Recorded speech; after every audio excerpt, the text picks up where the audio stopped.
May mga batang 90s ba dito? Kamusta kayo? Kamusta tayo? Alam nyo, sa totoo lang tayo may pinakamasayang kabataan. Tayo yung mga kabataan noon na napakababaw ng kaligayahan. Tayo yung mga batang batak sa arawan kahit napagalitan ng magulang, okay lang basta makipaglaro sa mga kaibigan. Di natin alam kung ano yung teknolohiya. Di natin alam kung ano yung cellphone.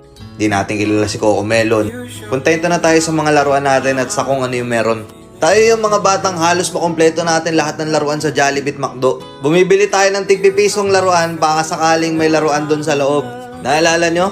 Noong mga panahon, naghahanap pa tayo ng gagamba kung saan-saan.